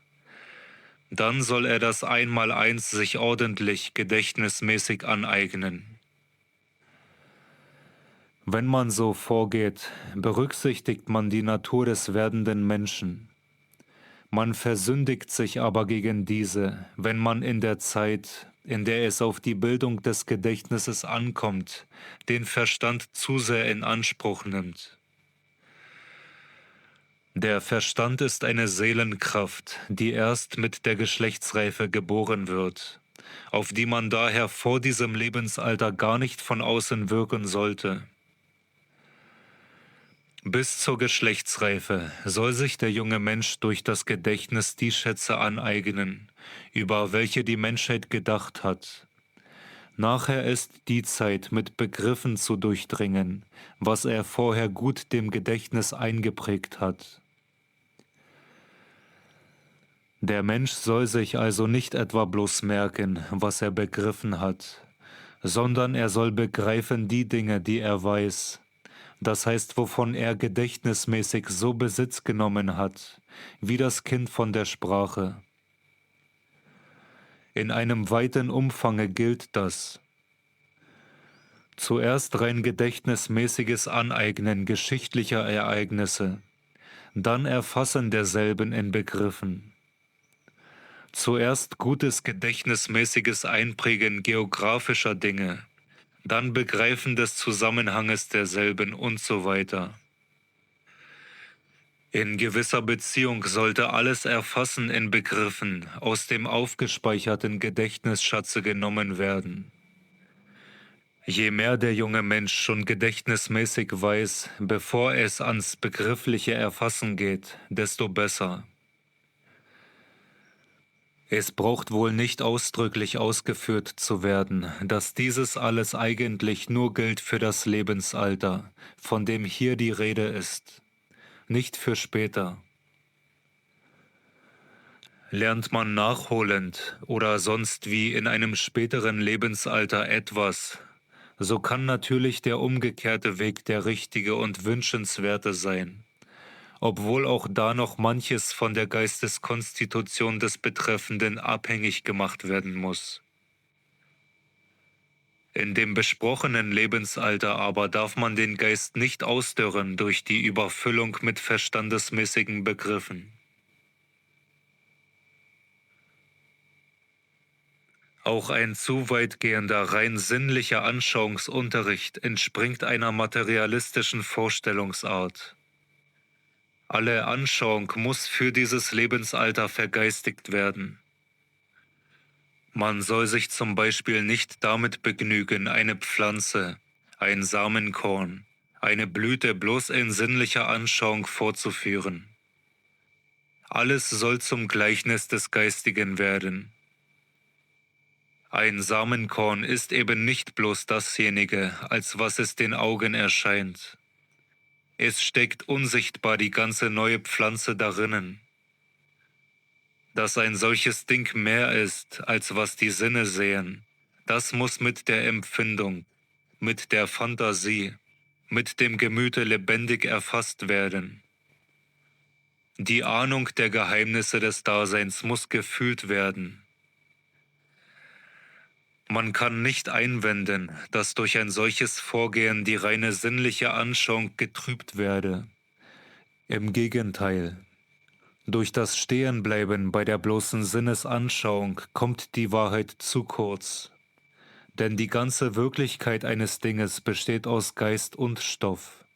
Und die treue Beobachtung braucht nicht weniger sorgfältig betrieben zu werden, wenn man die sämtlichen Seelenkräfte, nicht bloß die physischen Sinne in Wirksamkeit bringt. Könnten doch die Menschen sehen, was alles an Seele und Leib verödet durch einen bloß sinnlichen Anschauungsunterricht, wie der Geisteswissenschaftler das kann, Sie würden weniger auf einem solchen bestehen. Was nützt es im höchsten Sinne, wenn jungen Menschen alle möglichen Mineralien, Pflanzen, Tiere, physikalischen Versuche gezeigt werden, wenn das nicht damit verbunden wird, die sinnlichen Gleichnisse zum Ahnenlassen der geistigen Geheimnisse zu verwenden?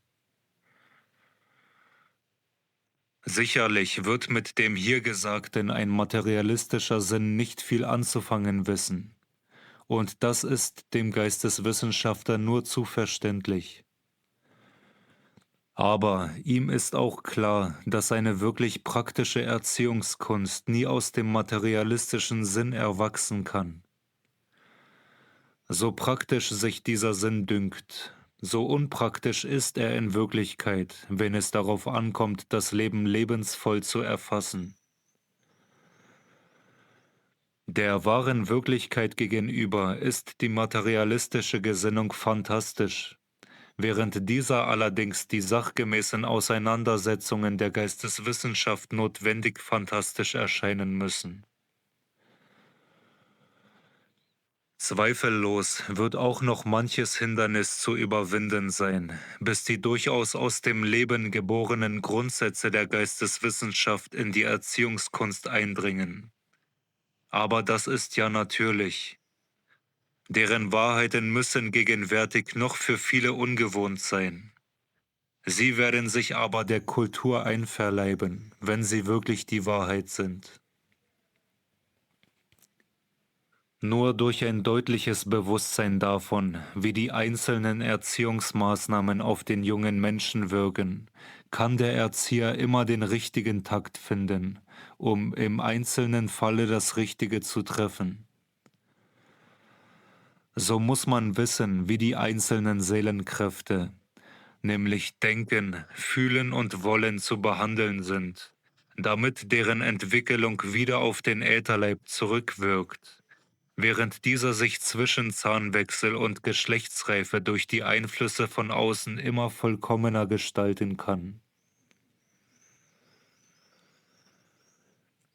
Zu der Entwicklung eines gesunden, kraftvollen Willens wird der Grund gelegt durch die richtige Handhabung der betrachteten Erziehungsgrundsätze während der ersten 7 Lebensjahre. Denn ein solcher Wille muss seine Stütze in den voll entwickelten Formen des physischen Leibes haben. Vom Zahnwechsel angefangen handelt es sich darum, dass der nun sich entwickelnde Ätherleib dem physischen Leib diejenigen Kräfte zuführt, durch welche dieser seine Formen gediegen und in sich festmachen kann. Das, was die stärksten Eindrücke auf den Ätherleib macht, das wirkt auch am kräftigsten auf die Festigung des physischen Leibes zurück. Die allerstärksten Impulse werden aber auf den Ätherleib durch diejenigen Empfindungen und Vorstellungen hervorgerufen, die der Mensch seine Stellung zu den ewigen Urgründen des Weltalls fühlt und erlebt. Das heißt durch die religiösen Erlebnisse. Niemals wird sich der Wille eines Menschen und damit sein Charakter gesund entwickeln, wenn er nicht tief eingreifende religiöse Impulse in der in Rede stehenden Lebensepoche durchmachen kann. In der einheitlichen Willensorganisation kommt es zum Ausdruck, wie der Mensch sich eingegliedert fühlt in das Weltganze. Fühlt sich der Mensch nicht mit sicheren Fäden angegliedert an ein göttlich-geistiges, so müssen Wille und Charakter unsicher, uneinheitlich und ungesund bleiben. Die Gefühlswelt entwickelt sich in der rechten Art durch die beschriebenen Gleichnisse und Sinnbilder, insbesondere durch alles das, was aus der Geschichte und sonstigen Quellen an Bildern charakteristischer Menschen vorgeführt wird. Auch die entsprechende Vertiefung in die Geheimnisse und Schönheiten der Natur ist für die Heranbildung der Gefühlswelt wichtig. Und hier kommt insbesondere in Betracht die Pflege des Schönheitssinnes und das Wachrufen des Gefühls für das Künstlerische. Das Musikalische muss dem Ätherleib jenen Rhythmus zuführen, der ihn dann befähigt, den in allen Dingen auch sonst verborgenen Rhythmus zu empfinden. Einem jungen Menschen wird viel für das ganze spätere Leben entzogen, dem in dieser Zeit nicht die Wohltat einer Pflege des musikalischen Sinnes zuteil wird. Ihm müssten, wenn ihm dieser Sinn ganz mangelte, geradezu gewisse Seiten des Weltendaseins ganz verborgen bleiben. Dabei sollen aber ja die anderen Künste nicht vernachlässigt werden. Die Erweckung des Sinnes für architektonische Stilformen, desjenigen für plastische Gestalten, für Linie und Zeichnerisches, für die Harmonie der Farben, nichts davon sollte im Erziehungsplan fehlen. So einfach vielleicht, dass alles unter gewissen Verhältnissen gestaltet werden muss. Der Einwand kann nie gelten, dass die Verhältnisse gar nichts nach dieser Richtung hin gestatteten. Mit den einfachsten Mitteln kann man viel leisten, wenn in dieser Richtung bei dem Erzieher selbst der richtige Sinn herrscht. Freude am Leben, Liebe zum Dasein, Kraft zur Arbeit, alles das erwächst für das ganze Dasein aus der Pflege des Schönheits- und Kunstsinnes. Und das Verhältnis von Mensch zu Mensch, wie wird es veredelt, verschönt durch diesen Sinn? Das moralische Gefühl, das ja auch in diesen Jahren herangebildet wird durch die Bilder des Lebens, durch die vorbildlichen Autoritäten. Es erhält seine Sicherheit, wenn durch den Schönheitssinn das Gute zugleich als schön, das Schlechte als hässlich empfunden wird. Das Denken in seiner eigenen Gestalt als inneres Leben in abgezogenen Begriffen muss in der in Frage kommenden Lebensperiode noch zurücktreten. Es muss sich wie unbeeinflusst, gleichsam von selbst entwickeln, während die Seele die Gleichnisse und Bilder des Lebens und der Naturgeheimnisse vermittelt erhält. So muss inmitten der anderen Seelenerlebnisse zwischen dem 7. Jahre und der Geschlechtsreife das Denken heranwachsen.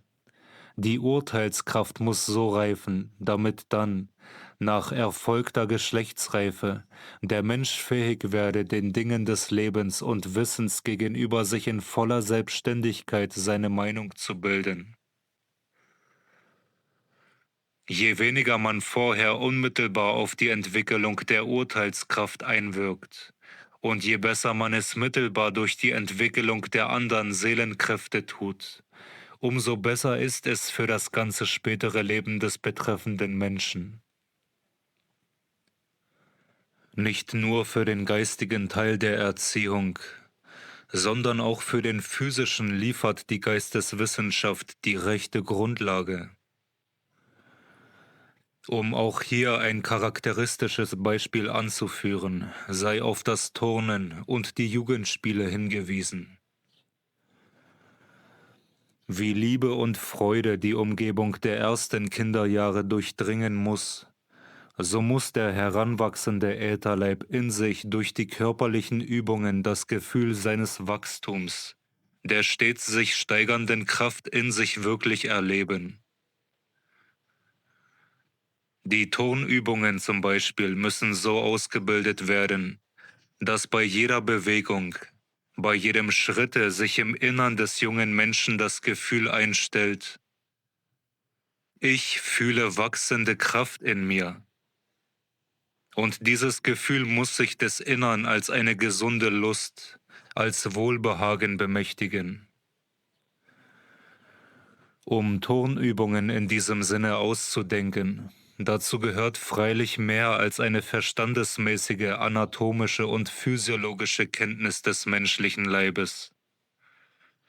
Es gehört dazu eine intime, intuitive, ganz gefühlsmäßige Erkenntnis von dem Zusammenwirken von Lust und Behagen mit den Stellungen und Bewegungen des menschlichen Leibes.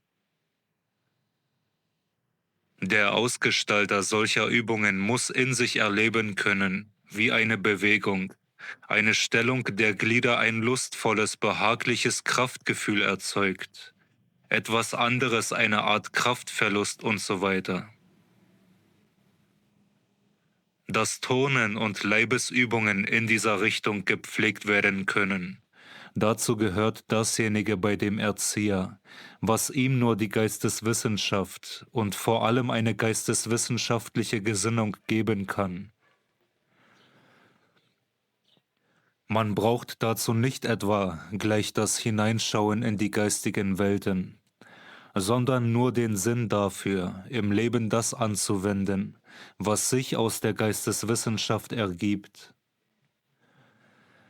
Wenn insbesondere in solchen praktischen Gebieten wie bei der Erziehung die geisteswissenschaftlichen Erkenntnisse angewendet würden, dann würde bald auch das völlig unnütze Reden darüber aufhören, dass diese Erkenntnisse doch erst bewiesen werden müssen.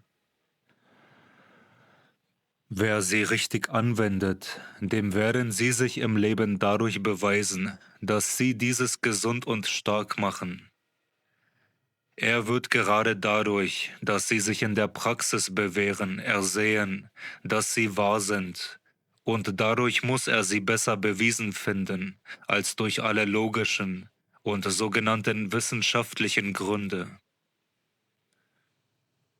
Die geistigen Wahrheiten erkennt man am besten an ihren Früchten, nicht durch einen angeblich noch so wissenschaftlichen Beweis, der doch kaum viel anderes sein kann als ein logisches Geplänkel. Mit der Geschlechtsreife wird erst der Astralleib geboren. Mit seiner nach außen freien Entwicklung wird auch erst von außen an den Menschen alles das herantreten können, was die abgezogene Vorstellungswelt, die Urteilskraft, den freien Verstand entfaltet. Es ist schon erwähnt worden, dass diese Seelenfähigkeiten vorher unbeeinflusst innerhalb der richtigen Handhabung der anderen Erziehungsmaßnahmen sich entwickeln sollen, wie sich unbeeinflusst im mütterlichen Organismus Augen und Ohren entwickeln. Mit der Geschlechtsreife ist die Zeit gekommen, in der der Mensch auch dazu reif ist, sich über die Dinge, die er vorher gelernt hat, ein eigenes Urteil zu bilden. Man kann einem Menschen nichts Schlimmeres zufügen, als wenn man zu früh sein eigenes Urteil wachruft. Erst dann kann man urteilen, wenn man in sich erst Stoff zum Urteilen, zum Vergleichen aufgespeichert hat. Bildet man sich vorher selbstständige Urteile, so muss diesen die Grundlage fehlen. Alle Einseitigkeit im Leben, alle öden Glaubensbekenntnisse, die sich auf ein paar Wissensbrocken gründen und von diesen aus richten möchten über oft durch lange Zeiträume bewährte Vorstellungserlebnisse der Menschheit, rühren von Fehlern der Erziehung in dieser Richtung her. Bevor man reif zum Denken ist, muss man sich die Achtung vor dem angeeignet haben, was andere gedacht haben. Es gibt kein gesundes Denken, dem nicht ein auf selbstverständlichen Autoritätsglauben gestütztes, gesundes Empfinden für die Wahrheit vorangegangen wäre. Würde dieser Erziehungsgrundsatz befolgt, man müsste es nicht erleben, dass Menschen zu jung sich reif dünken zum Urteilen und sich dadurch die Möglichkeit nehmen, allseitig und unbefangen das Leben auf sich wirken zu lassen. Denn ein jedes Urteil, das nicht auf der gehörigen Grundlage von Seelenschätzen aufgebaut ist, wirft dem Urteiler Steine in seinen Lebensweg. Denn hat man einmal über eine Sache ein Urteil gefällt, so wird man durch dieses immer beeinflusst. Man nimmt ein Erlebnis dann nicht mehr so auf, wie man es aufgenommen hätte, wenn man sich nicht ein Urteil gebildet hätte, das mit dieser Sache zusammenhängt. In dem jungen Menschen muss der Sinn leben, zuerst zu lernen und dann zu urteilen. Das, was der Verstand über eine Sache zu sagen hat, sollte erst gesagt werden, wenn alle anderen Seelenkräfte gesprochen haben. Vorher sollte der Verstand nur eine vermittelnde Rolle spielen. Er sollte nur dazu dienen, das Gesehene und Gefühlte zu erfassen, es so in sich aufzunehmen, wie es sich gibt, ohne dass das unreife Urteil sich gleich der Sache bemächtigt. Deshalb sollte der junge Mensch vor dem angedeuteten Lebensalter mit allen Theorien über die Dinge verschont werden und der Hauptwert darauf gelegt werden, dass er sich zu den Erlebnissen des Daseins gegenüberstellt, um sie in seine Seele aufzunehmen. Man kann gewiss den heranwachsenden Menschen auch mit dem bekannt machen, was Menschen über dies und jenes gedacht haben. Aber man soll vermeiden, dass er sich für eine Ansicht durch ein verfrühtes Urteil engagiere. Er soll auch die Meinung mit dem Gefühle aufnehmen. Er soll, ohne gleich für das eine oder das andere sich zu entscheiden und Partei zu ergreifen, hören können: Der hat das gesagt, der andere jenes.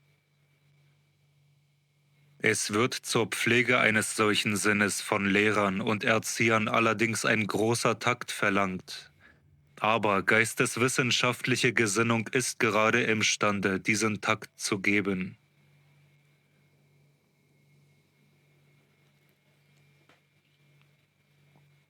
Es konnten hier nur einige Gesichtspunkte entwickelt werden für die Erziehung im geisteswissenschaftlichen Sinne. Es sollte aber auch nur der Hinweis darauf gegeben werden, welche Kulturaufgabe diese Vorstellungsart in dieser Richtung zu erfüllen hat. Dass sie solches vermag, wird davon abhängen, dass sich in immer weiteren Kreisen der Sinn verbreitet für diese Vorstellungsart. Dass dies geschehen könne, dazu ist allerdings zweierlei notwendig. Erstens, dass man die Vorurteile gegenüber der Geisteswissenschaft aufgibt. Wer sich wirklich auf sie einlässt, der wird schon sehen, dass sie nicht das fantastische Zeug ist, als was sie viele heute noch ansehen. Solchen wird hier kein Vorwurf gemacht, denn alles, was an Bildungsmitteln unsere Zeit bietet, muss die Meinung zunächst erzeugen, als ob die Geisteswissenschaftler Phantasten und Träumer wären. Bei oberflächlicher Betrachtung kann man sich ein anderes Urteil gar nicht bilden, denn es scheint sich da der vollkommenste Widerspruch zu ergeben zwischen der als Geisteswissenschaft auftretenden Anthroposophie und allem, was die Bildung der heutigen Zeit dem Menschen als Grundlage zu einer gesunden Lebensauffassung an die Hand gibt. Erst einer tieferen Betrachtung enthüllt sich, wie tief widerspruchsvoll die Ansichten der Gegenwart ohne diese Grundlage der Geisteswissenschaft bleiben müssen. Ja, wie sie diese Grundlage durch sich selbst geradezu herausfordern und auf die Dauer ohne sie gar nicht bleiben können. Das Zweite, was notwendig ist, hängt mit einer gesunden Entwicklung der Geisteswissenschaft selbst zusammen. Erst dann, wenn in anthroposophischen Kreisen überall die Erkenntnis durchgedrungen sein wird, dass es darauf ankommt, die Lehren in der weitgehendsten Art für alle Verhältnisse des Lebens fruchtbar zu machen, nicht bloß über sie zu theoretisieren, dann wird sich auch das Leben verständnisvoll der Geisteswissenschaft erschließen. Sonst aber wird man fortfahren, die Anthroposophie für eine Art religiösen Sektierertums einzelner sonderbarer Schwärmer zu halten. Wenn sie aber positive, nützliche Geistesarbeit leistet, dann kann der geisteswissenschaftlichen Bewegung die verständnisvolle Zustimmung auf die Dauer nicht versagt werden.